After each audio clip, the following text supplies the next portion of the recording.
이 시간 우리에게 주시는 하나님의 말씀은 다니엘 4장 31절에서부터 37절입니다.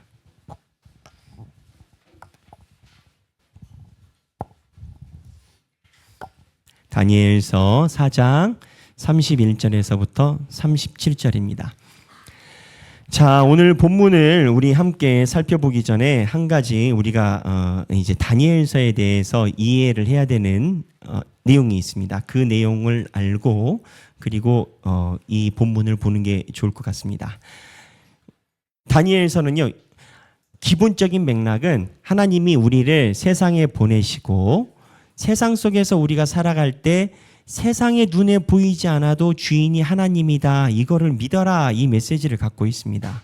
그래서 그 이스라엘 백성들이 멸망할 때 이스라엘을 멸망시킨 왕조차도 하나님께서 허락을 하거나 또는 하나님께서 취소를 시키면 모든 것이 그렇게 되는, 눈에 보이지 않아도 하나님이 전능자다, 이 메시지를 다니엘서는 가지고 있습니다. 그런 차원에서 오늘 본문에 이스라엘 백성들을 멸망시킨 느부갓네살이라는 왕하고 다니엘이 나옵니다. 다니엘은 잘 알다시피 나라가 멸망할 때 한 번에 멸망한 게 아니고 20년 넘게 침략을 당해요. 그때 1차적으로 침략당할 때 포로로 잡혀간 건 거죠. 아직 나라가 채 망하지 않았어요. 그때 이제 나라를 멸망시킬 왕인 바벨론의 느부갓네살 옆에 있습니다. 근데 이 느부갓네살 왕이 이러한 다니엘과 같이 있는 상황에서 어떠한 경험을 하냐면 갑자기 소처럼 풀을 뜯어먹고 그리고 여러 가지 망상에 의해서 미친 사람처럼 7년 동안 느부갓네살의 이상한 그러한 현상을 경험하는 그 시기가 나옵니다. 근데 이 시기가 왜 나타났느냐? 하나님께서 느부갓네살에게 명령했어요.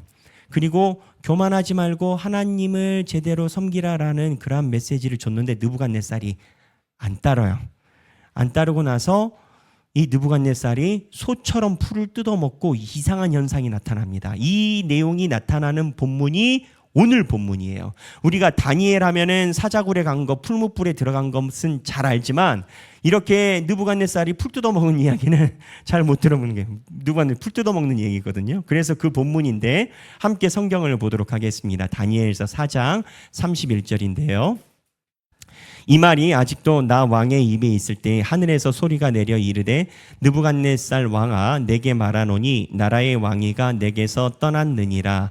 내가 사람에게서 쫓겨나서 들짐승과 함께 살면서 소처럼 풀을 먹을 것이요, 이와 같이 7대를 지내서 지극히 높으신 이가 사람의 나라를 다스리며 자기의 뜻대로 그것을 누구에게든지 주시는 줄을 알기까지 이르리라 하더라.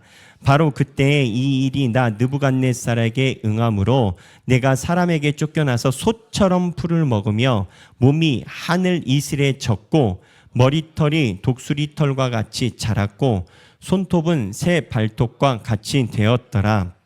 그 기한이 참에 나 느부갓네살이 하늘을 우러러 보았더니 내 총명이 다시 내게로 돌아온지라. 이에 내가 지극히 높으신 이에게 감사하며 영생하시는 이를 찬양하고 경배하였나니 그 권세는 영원한 권세요, 그 나라는 대대에 이르리로다. 땅의 모든 사람들은 없는 것 같이 여기시며 하늘의 군대에든지 땅의 사람에게든지 그는 자기 뜻대로 행하시나니 그의 손을 금하든지 혹시 이르기를 내가 무엇을 하느냐고 할 자가 아무도 없도다. 그때 내 총명이 내게로 돌아왔고 또 내 나라의 영광에 대해서도 대하여 내 위엄과 광명이 내게로 돌아왔고 또 나의 모사들과 관원들이 내게 찾아오니 내가 내 나라에서 다시 세움을 받고 또 지극한 위세가 내게 더하였느니라. 그러므로 지금 나 느부갓네살은 하늘의 왕을 찬양하며 칭송하며 경배하노니 그의 일이 다 진실하고 의로우심으로 그가 능히 낮추심이라. 아멘. 이 말씀은 살아계신 하나님의 말씀입니다. 자, 이 사건이 느부갓네살이 소처럼 풀을 뜯어먹었단 말이죠. 세계적인 왕인데. 근데 왜 풀을 뜯어먹게 됐냐? 그거를 제가 아까 이야기를 했지만 봐야 됩니다. 느부갓네살이 왜 풀을 뜯어먹게 됐냐면 4장에 이 앞에 본문에 보면 4장의 24절입니다. 4장의 27절, 26절, 4장의 24절부터 읽어보겠습니다. 왕이여 그 해석은 이라니이다. 곧 지극히 높으신 이가 명령하신 것이 내 주 왕에게 미칠 것이라. 왕이 사람에게서 쫓겨나서 들짐승과 함께 살며 소처럼 풀을 먹으며 하늘 이슬에 젖을 것이요 이와 같이 7대를 지낼 것이라. 그때 지극히 높으신 이가 그 사람의 나라를 다스리며 자기의 뜻대로 그것을 누구에게든지 주시는 줄을 아시리이다. 또 그들이 그 나무 뿌리에 그루터기를 남겨두라 하였은즉 하나님이 다스리는 줄을 왕이 깨달은 후에야 왕의 나라가 견고하리라. 자, 여기까지는 재앙을 예고한 거예요. 이렇게 된 거예요. 근데 이거를 풀 안 뜯어 먹으려면 어떻게 해야 되느냐? 27절 볼게요. 그런즉 왕이여 내가 아뢰는 것을 받으시고 공의를 행함으로 죄를 사하고 가난한 자를 긍휼히 여김으로 죄악을 사하소서.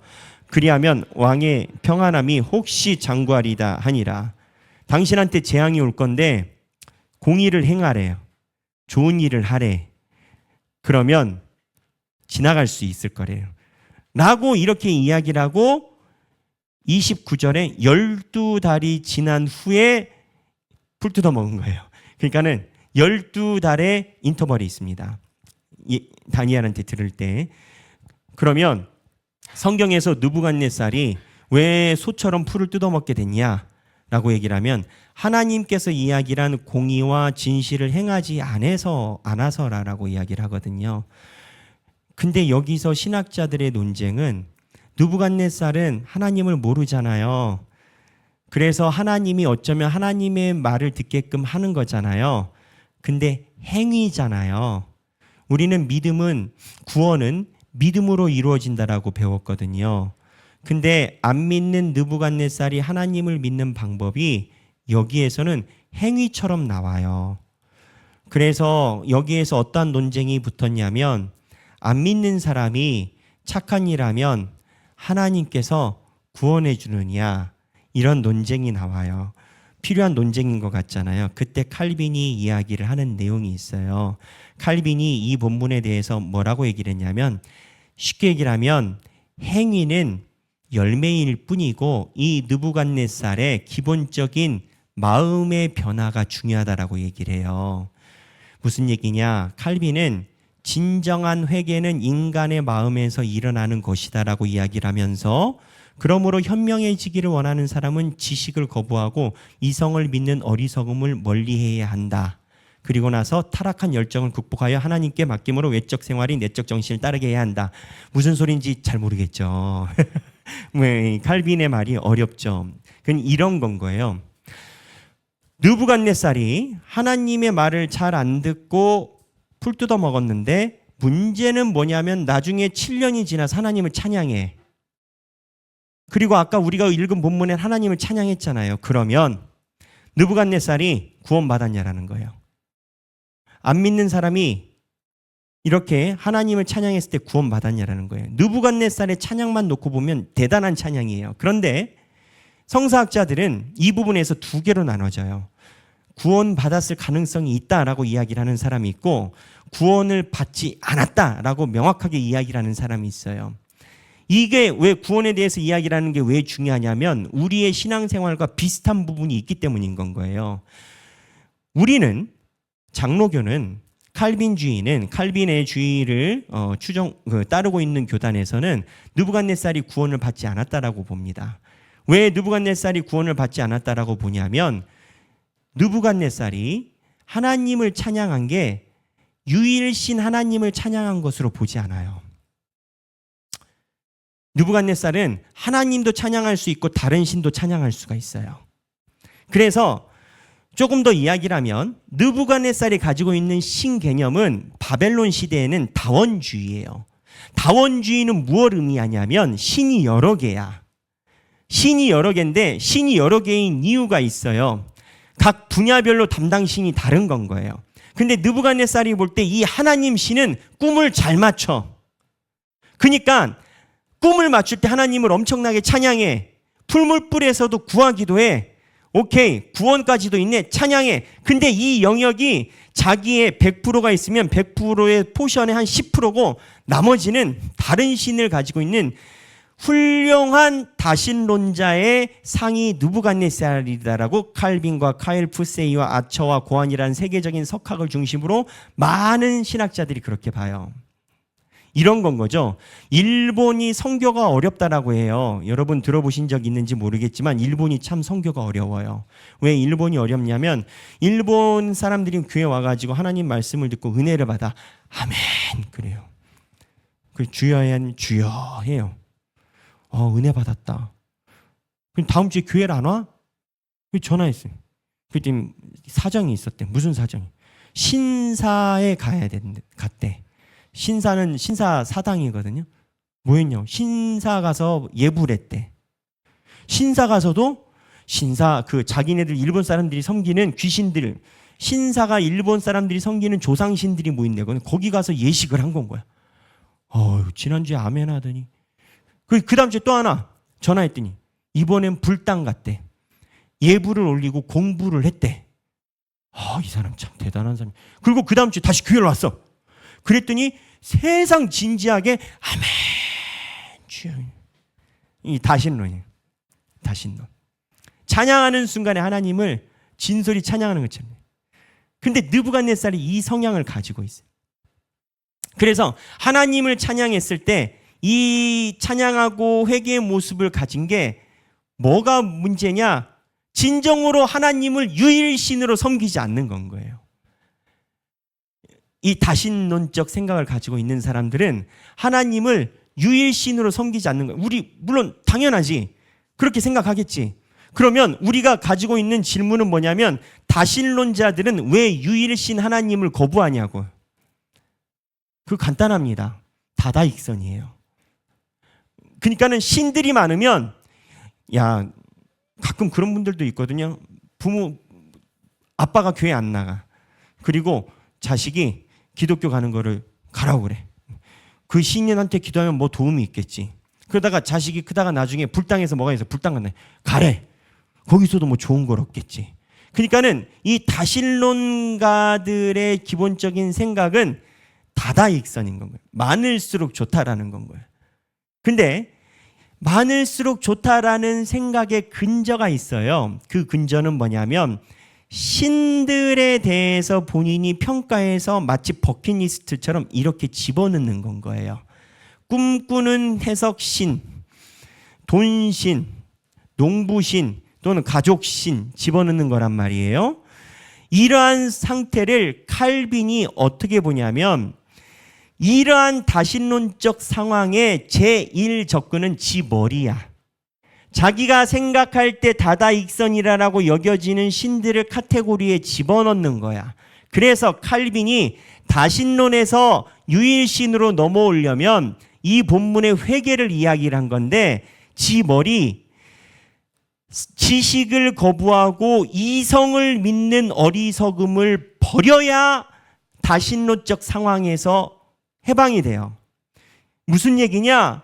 다신론으로 여긴 사람들은 내가 신들을 판단해. 필요한 신들을 버킷리스트에 집어넣어. 근데 그 근저의 시작점이 내 머리예요. 그러면 어떻게 해야 하나님이 유일신으로 바뀌냐? 칼빈은 진정한 회개는 머리가 아니라 인간의 마음에서 일어나고 하나님께서 주시는 열정이 마음에서부터 일어나야 이 머리를 치워버린다는 거예요.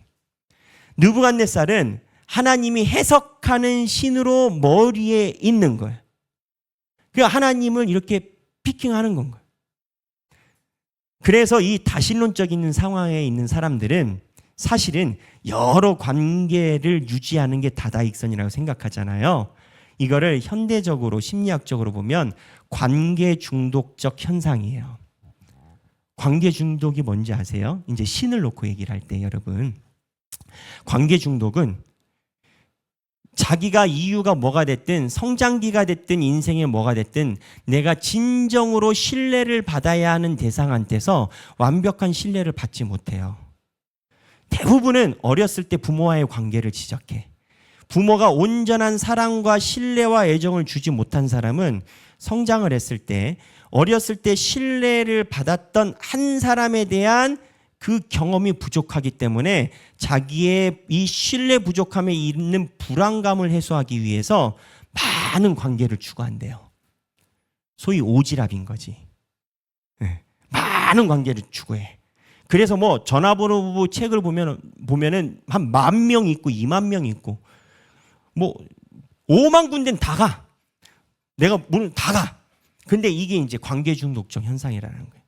이 관계 중독 현상의 부작용은 뭐냐면 내 모든 관계가 다 좋은 것은 아니고 이거는 끊어야 되겠다 생각을 해도 일단 펼쳐지면 접어들이는 것에 대한 굉장한 불안감을 느낀다라는 거예요. 왜냐하면 이 관계라는 것에서 내 비어있는 공간에 있는 그 불안한 요소를 메꾸려 하는 중독 현상이 있기 때문이라는 거예요. 그래서 용어가 중독이에요. 이제 심리학에서는 이걸 어떻게 접근을 하냐면 사람들과의 관계로 해소되는 것이 아니라 본인 스스로의 자존감을 회복해야 이 관계 중독이 해소가 된다라고 심리학에서는 접근을 해요. 근데 우리는 달라요. 우리는 자기가 스스로 자존감이 높아져야 회복이 되는 것에 대해서 부인하진 않는데 우리 스스로 자존감이 회복하는 방법은 딱 하나밖에 없어요. 하나님의 것으로 채워야만 내 자존감이 세워지거든요. 무슨 얘기냐? 느부갓네살은요, 성경에 우리가 봤지만 하나님과의 소통과 교제가 어마무시한 사람이었어요. 2장에서 꿈을 봤어요. 전 세계 600년 동안 있을 꿈을 봤어. 그냥 꿈 보고 지나간 게 아니야. 다니엘 통해서 하나님이 얘기를 해줬어. 그래서 2장에서 하나님 찬양을 했어. 2장에서. 3장에서 본인이 까딱 이렇게 해가지고 자기를 모주한 금신상을 만들었어. 다니엘 친구들이 말을 무지하게 안 들어. 풀무불에 집어던지려고 해. 근데 희한하게 천사가 나타나가지고 죽다 살아났어. 오, 기적이에요. 그 기적에 자기 인생이 있어. 여기서도 3장에서도 하나님 찬양을 무지하게 해. 4장에서는 하나님의 음성을 안 들은 게 아니에요. 다니엘이 꿈 해석을 해줬어요. 그리고 다니엘의 말은 이건 건 거예요. 느부갓네살, 너 교만하다라는 거예요. 잘 살펴봐. 왜 교만하다라고 얘기를 하느냐? 하나님이 너를 세웠지 네가 왕이 스스로 된 줄 아느냐? 그래가지고 나중에 풀 뜯어먹고 느부갓네살인 정신 돌아와서 한 찬양이 하나님이 나를 세우시고 왕들을 세우시고 이 얘기를 하거든요. 그 교만하다라는 거예요. 교만해가지고 하나님 쳐버리는 거거든요. 근데 교만한 이유가 느부갓네살은 자기가 여러 신들이 있어. 그래서 자기 생각에 지혜롭게 신들의 지분을 잘 조종한다고 생각하는 거예요. 그래서 이거를 컨트롤하는 이성과 어리석음을 멀리하고 열정을 회복해야만 진정한 회개가 된다라는 거예요. 그래서 칼빈은 느부갓네살이 회개하지 않았다라고 보는 거예요. 그리고 실제적으로 느부갓네살이 구원받았다라는 내용이 없어요. 근데 이게 이 관계 중독적 신적 현상이 우리 현대인들에게도 당연히 있어요. 잘 살펴보세요. 느부갓네살이 하나님과의 컨택이 없었던 거 아니에요. 기적적인 컨택이 많아요. 그런데 하나님의 말씀을 부인해요? 하나님 말씀 부인하지 않아요. 찬양을 올려요. 예배를 드려. 근데 하나님이 유일신이 아니야. 현대인들은 하나님과 예배를 통해서 여러 가지 종교적인 행위를 통해서 하나님을 경험하기도 하고 체험하기도 해. 하나님이 대단하신 건 알아. 그런데 하나님이 하시는 말씀에는 그렇게 무게중심을 두지 않아요. 월요일부터 토요일까지 내가 살아가는 방식이 있어. 내가 생각하는 것이 있어. 그러니까 팀 켈러가 지적하는 것처럼 현대인들은 자기만의 우상을 여러 개를 가지고 있다는 거예요.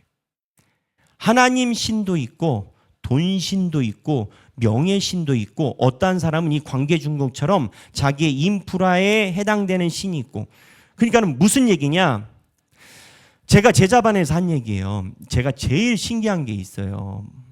성경 말씀을 우리 성경 연구하다가 성경이 얘기를 하잖아요. 성경이 얘기를 하면 저는 늘상 하는 소리가 우리는 그런 일이 없지만 전보로 무당집에 갔다고 쳐봐요. 막 무당이 막 널뛰다가 막 피를 토하고 그 어느 과학자 유튜브 과학자가 그러더라고요. 심하게 널뛰기를 하면 위산이 역류해서 피가 나올 수 있습니다. 참 그 사람도 웃겨. 여하튼 막 무당이 막 날뛰어가지고 막 피를 토하고 칼 타고, 이제 칼은 과학적으로 안 되지. 막 칼 타고 하면서 무당이 막 하면서 야 신을 섬겨 막 이렇게 얘기를 했다면 사람들이 소스라치게 놀래가지고 막 기겁을 할 거예요. 근데 천사가 있으면 귀신도 있거든요. 하나님의 영이 있으면 마귀도 있거든요. 마귀도 그런 능력이 있거든요. 만약에 그런 현상을 목격한다면 무서워하겠죠. 그런데 나의 질문은, 하나님의 말씀이 명명백백이 나와 내 삶에 드러나는데 왜 반응이 없냐라는 거예요. 하나님이 말씀을 안 하시는 것도 아니요. 성경 말씀을 통해서 하나님께서 분명히 우리의 삶의 환경에 대해서 이야기를 하는데 반응이 없어. 어느 신학자의 표현대로 말하면 하나님의 말씀이 내 삶에서 너무 평범해. 왜 평범한 줄 아세요? 다신교적 상황이에요. 하나님을 안 믿는 거 아니에요. 있어. 나 하나님 믿어. 하나님이 살아있는 거 나도 믿어. 하나님이 살아있는 거 믿고 하나님 말씀하신 거 믿는데, 그거 말고도 내가 월요일 생각하는 거 있고, 내가 직장에서 생각하는 거 있고, 돈이 있고, 내 명예 있고, 여러 가지 생각이 있어요. 근데 더 놀라운 건 뭔지 아세요? 사람들이 본인이 이렇게 다신교적 상황에서 여러 신들의 관계에 중독된 상태에 하나님이 들어있음을 이해하지 못해요. 자기 생각에는 나는 유일의 신이야. 이거를 분별하는 방법이 뭔지 아십니까? 칼빈은 이야기를 해요. 하나님이 꿈과 환상을 통해 기적을 많이 보여줌이 구원의 조건이 아니에요. 잘 생각해 보세요. 예수님이 기적을 베푼 사람들도 다 죽었어요. 엘리야도 죽고 모든 사람들이 다 이 세상을 떠났어요. 기적이 만약에 중요한 일이라면 하나님께서 매 세계에 기적의 설립센터를 만들었을 거야. 기적이 하나님을 믿는데 핵심 DNA가 아니다라는 거예요. 예수 그리스도의 기적을 많은 사람들이 경험했으나 십자가에 예수님의 기적을 경험한 사람들이 옆에 있지 않아요. 그럼 뭐가 핵심이냐? 하나님의 말씀을 듣고 진정으로 마음에서 변화가 일어난 사람이에요. 이거는 결이 굉장히 다릅니다. 예수님이 십자가에 못 박히셨을 때 기적을 경험한 사람들이 옆에 아무도 없었고, 하나님의 말씀에 열정과 진심을 다했던 여자분들만 있었어요. 예수님의 제자들은요. 예수님의 제자들은 하나님을 위한 뜨거운 열정으로 하나님을 섬기기보다는 소위 비전이란 이름으로 자기네들이 꿈꾸고 싶은 것을 하나님이 예수 그리스도가 이루어줄 걸로 기대를 했어.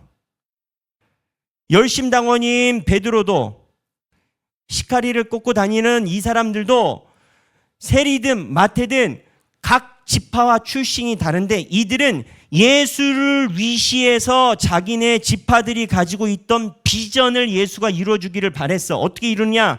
예수가 왕이 되면 자기가 장관이 되고, 장관이 되면 힘이 생기고, 내가 원하는 비전과 사역과 행동을 다 하길 원했어요.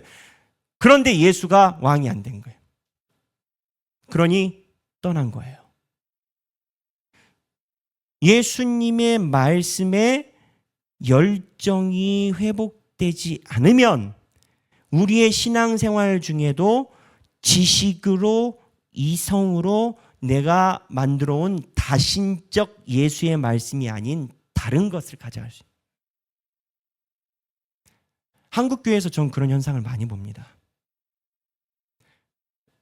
물론 저희 교회와 제가 목회가 나중에 은퇴할 때쯤 우리도 그럴 수 있겠지만, 하나님을 잘 믿는다라고 하지만 어떠한 사람은 하나님을 믿는 것을 통해서 민주화, 어떠한 사람은 하나님을 믿는 것을 통해서 사회복지, 어떠한 사람은 하나님을 통해서 무언가 다른 것 무언가를 세워놓고 거기에 열정을 투여함이 하나님을 믿는다라고 생각해요. 이러한 것의 이루어짐의 기적은 느부갓네살 삶 중에 기가 막히게 많았어요. 그런데 그게 느부갓네살로 하여금 하나님을 진정으로 믿게 만들지 않았다는 거예요. 하나님께서 말씀하신 순수한 열정 안에 있지 않았기 때문인 겁니다. 이 관계 중독적 차원에서 보면 결국 다신교는 여러 신을 섬기는 것은 나의 불안감을 해소하기 위한 다다익선이고, 이 다다익선 심리는 기독교 안에도 있고 기독교 밖에도 있어요. 근데 이 다신론적 다다익선의 심리, 이 관계 중독에 대한 심리는 사실은 엄밀히 얘기를 하면 권위의 문제예요. 권위의 문제가 뭐냐? 예수 그리스도가 빌라도랑 이야기를 할 때 권위를 얘기를 하셨거든요. 제가 병원을 갔다 쳐요. 이비인후과, 지난번에 얘기를 했지만 어디에서 얘기를 했는지 기억도 잘 안 나는데 이비인후과를 갔어.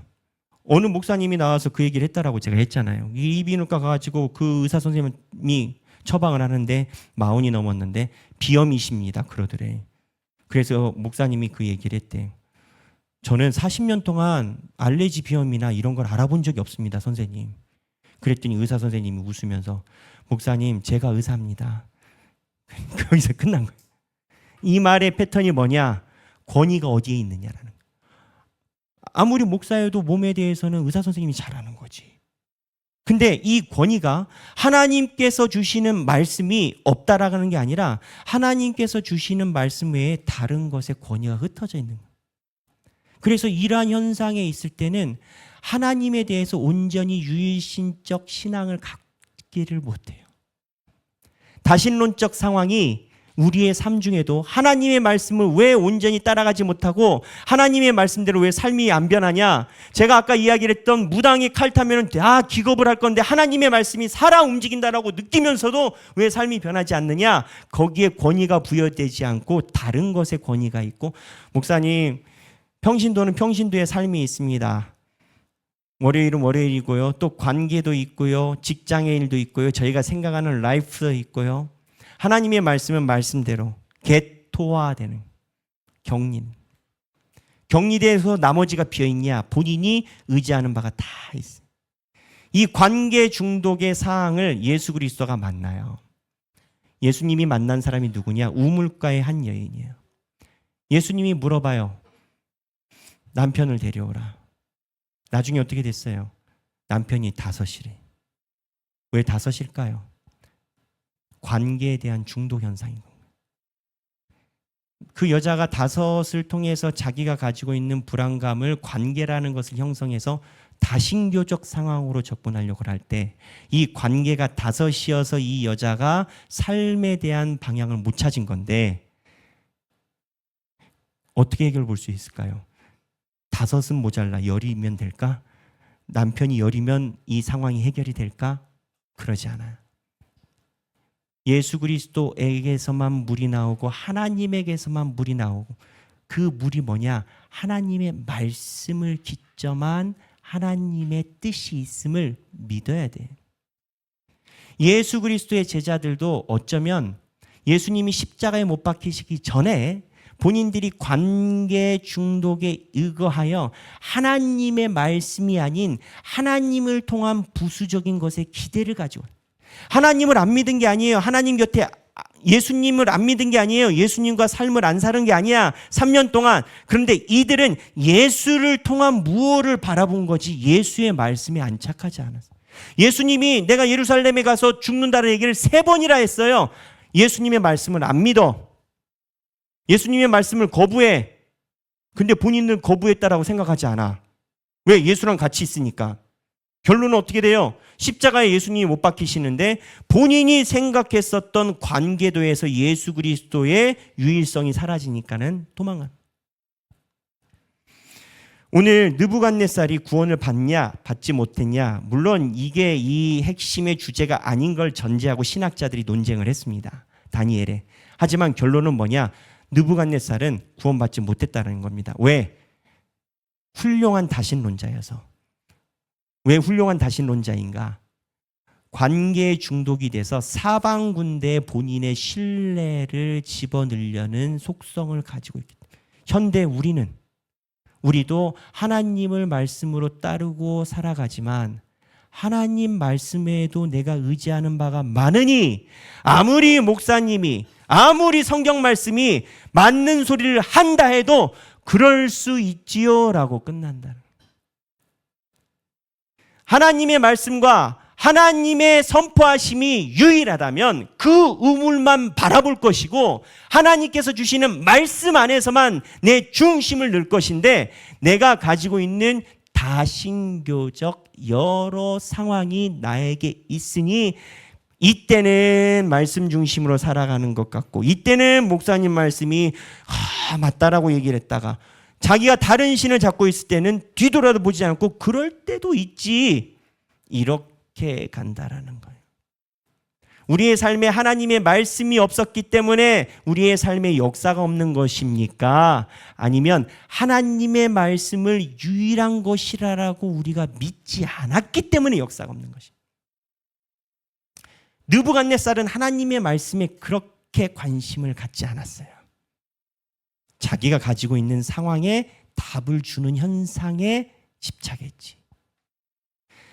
하나님의 말씀에 오롯이 집중하지 않으면 이 본문은 하나님이 주신 말씀에 오롯이 집중하지 않으면 쉽게 다신교적 상황으로 인간은 빠진다라는 걸 얘기를 하는 거예요. 굳이 하나님의 말씀이 아니라도 예수님의 제자들을 보면 내가 생각하는 바 예수님의 제자들 내가 생각하는 바 비전이고 그리고 느부갓네살은 내가 생각하는 바 기적이고 내가 생각하는 바 하나님은 해몽 잘하는 사람이고 이쪽으로 빠진다. 현대인들의 신앙생활이 과연 시대가 흘러가면서 하나님 앞에 성장을 했는가? 혹자는 이렇게 질문해요. 북한에 있는 지하교회의 교인들과 남한에 있는 100만이 넘는다라고 자랑하고 1000만이 된다라고 자랑했던 한국교회 교인들을 하나님이 양쪽 저울에 놓고 무게를 재실 때 어느 교회가 하나님께 칭찬받을 교회인지는 하나님의 생각을 봐야 된다. 한국의 교회 정서의 상황에서 신앙생활함이 하나님 앞에서 온전하지 않을 수 있고 한국교회 신앙생활에 온전하지 못한 배경에는 하나님이 유일하신 말씀이요 내 삶의 기준이라는 유일신적 상황에 우리가 있지 않음일 수 있다는 거예요. 사랑하는 우리 하길교회 성도 여러분, 다신교적 관계의 중독적 신앙이 아니라 유일한 하나님을 의지하여 하나님만이 나의 유일한 하나님이라고 고백하고 우리의 삶을 거기에다가 두는 저와 여러분이 되시기를 바랍니다. 그리할 때 우리의 삶에 정말 하나님께서 풀무불에서조차 구하시는 하나님의 기적을 경험하는 우리의 삶이 될 줄로 믿습니다. 우리 다 함께 하나님께 찬양 드리기를 원합니다. 우물가의 여인처럼이란 찬양입니다. 우물가의 여인이 누구죠? 아까 얘기를 했던 남편이 5이에요. 결혼 많이 했다가 포인트가 아니에요. 다다익선이고 마음을 어디에 둘 수가 없고 관계 중독적 현상. 내가 의지하는 바가 많다라는 걸 의미해요. 지금 있는 남편도 네 남편이 아니라라고 하나님이 얘기를 하세요. 지금 네가 맺고 있는 관계도 네 모든 것을 충족시킬 수 있는 관계가 아니라는 거예요. 5이 부족해요? 10이어야 돼요? 그렇지 않아요. 하나님만이 유일신이고 하나님 안에만 모든 것이 있다라는 그 말씀에 엎드릴 때만 가능해요. 우리의 신앙이 주님의 것으로만 채워지는 삶이 되길 축원합니다. 찬양하겠습니다.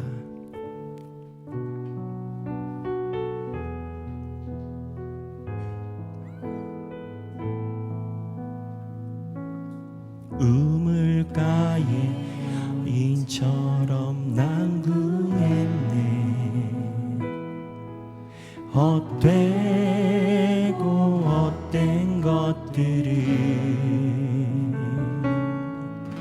그때 주님 하신 말씀 내 샘에와 생수를 마셔라.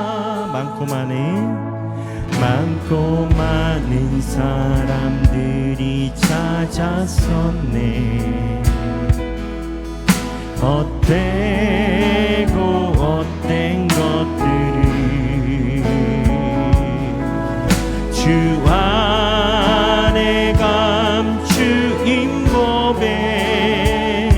세상 것과 난 비길 수 없네.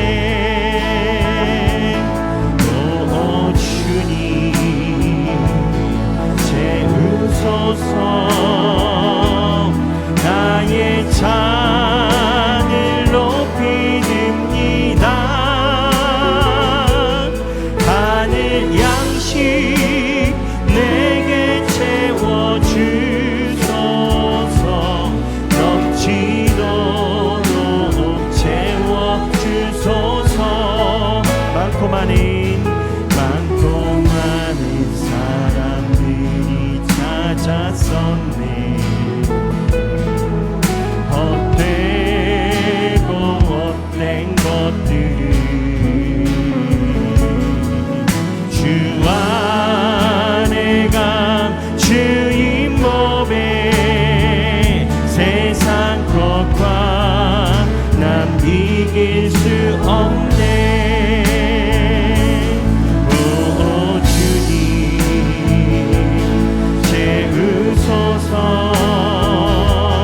나의 잔을 높이 듭니다. 하늘 양식 내게 채워주소서. 넘치도록 채워주소서. 오 주님 오 주님 채우소서. 나의 잔을 높이 듭니다. 하늘 양식 내게 채워주소서. 넘치도록 채워주소서. 오 주님 오 주님 채우소서. 나의 잔을 높이 듭니다. 하늘 양식 내게 채워주소서. 도록 채워주소서. 우리 이 시간에 기도하기를 원합니다. 오늘 말씀의 배경과 하나님의 흐름에 따르면 하나님의 말씀을 온전히 따르지 못하는 이유가 내가 의지하는 게 많은 겁니다. 관계의 중독입니다. 여러 신에 대한 중독입니다. 이거를 해결하지 않으면 절대 하나님의 우물을 마시지 못합니다. 하나님이여 나의 신앙을 주께 인도하여 주시고 하나님이 유일신을 분명히 고백하는 우리의 삶이 되게 하여 주옵소서. 각자의 신앙을 놓고 기도하시겠습니다. 하나님 아버지 주님 내가 무엇을 의지합니까? 하나님 내 삶의 이루어짐을 꿈을 의지합니까? 잘되기를 의지합니까? 내가 꿈꾸는 열심당원으로서의 비전을 의지합니까?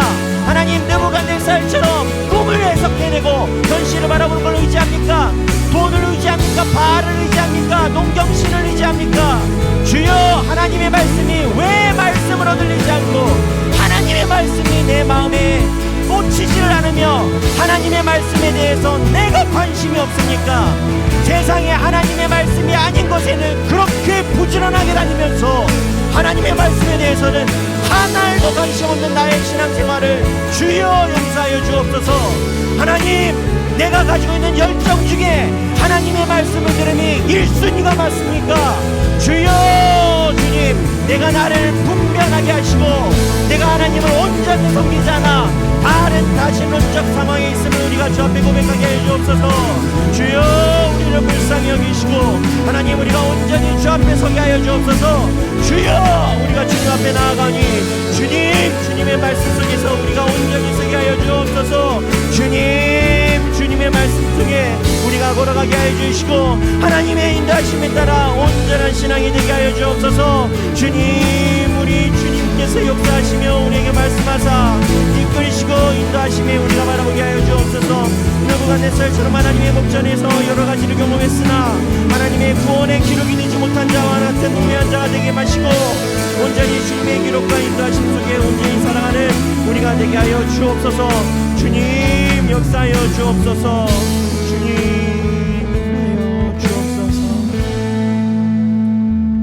제가 기도하겠습니다.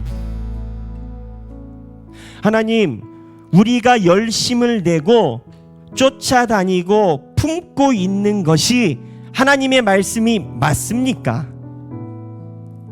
하나님, 내가 뜨거워지고 무언가 가슴이 설레서 하지 못함이 하나님의 말씀에 대한 청종입니까? 하나님, 우리의 열심은 어디로 향해져 있습니까? 하나님을 유일한 신으로 섬긴다고요? 그런데 하나님의 말씀에는 그닥 관심이 없습니다. 오늘 본문은 이거를 느부갓네살처럼 훌륭한 다신론자라고 얘기를 합니다. 우리의 신앙이 나도 모르게 하나님이 아닌 다른 것들을 의지하고 있으면서 하나님을 알고 있는 다신론자 상황은 아닌지 분별하고 회개하게 하여 주옵소서.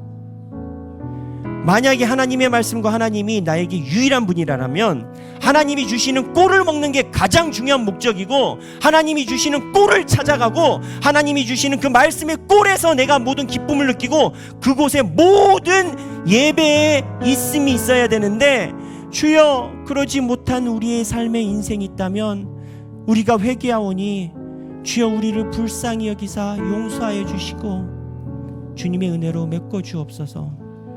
수없이 많은 종교 행위가 있습니다.